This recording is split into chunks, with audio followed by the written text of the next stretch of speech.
Hi everybody. Today we're going to talk about types of compound leaves. So you should have done the types of leaves lesson number 1 before you do this one because this is number 2. So as a quick reminder, compound leaves are leaves where if you have your main stem, you'll have right here where the petiole starts, and more than one thing will be over here. So there might be one here, and one here, and one here, and one here, and one here. And all of this counts as the leaf. That is a compound leaf. This thing I'm looking at right here is a compound leaf. This counts as one leaf, and each of these little things is called a leaflet.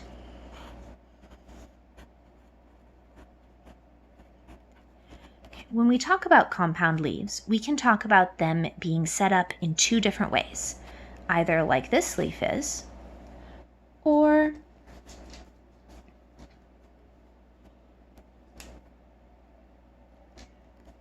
like this leaf is.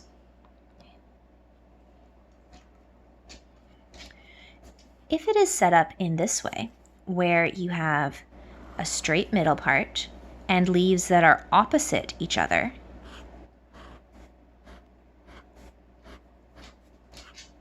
heading up, or alternate, they can be either way. As long as they're branching off like this is called a pinnately, this is a very long name, pinnately compound leaf. Now, you may be saying to yourself, pinnate, I remember that name pinnate. It has something else to do with botany. And it does. Remember that pinna means feather. So when we were talking about veins, we talked about a leaf whose veins branch like this being pinnately veined. The word pinnate can be used to talk about veins or to talk about a type of compound leaf, which means that you have to include this information at the bottom. If I just hold up a leaf and say, this leaf is pinnate, you could ask me, is it pinnately veined or is it pinnately compound? Kind of cool how that same word works both ways because it's kind of the same pattern. Leaves are arranged like a feather. Veins arranged like a feather. That is pinnately compound. Now, our other option is if you have your stem, your petiole, and then a compound leaf with leaflets that branch off all from the same meeting place. This gets called palmately compound. Palmately compound leaf. And again, this word, palmate, is also used when talking about veins. Remember, it means spreads out like the fingers on a hand.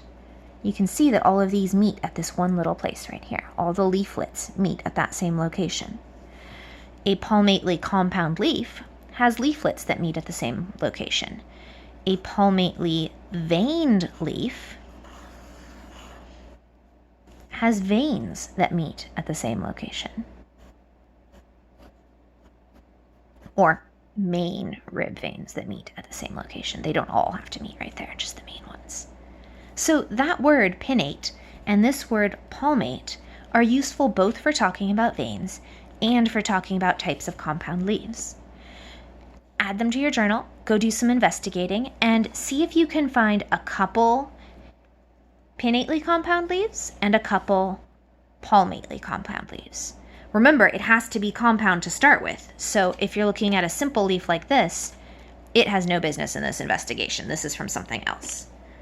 Same thing like this one. This looks very similar to this, doesn't it? Same basic color. They both are spread out with the leaves kind of in a palmate pattern. But this one is palmately compound. Its leaflets make the palmate design, whereas this one is palmately veined. The veins make the palmate design. Kind of cool stuff, eh? Enjoy your day. put in some drawings, do some research, do some investigating, and I'll see you around.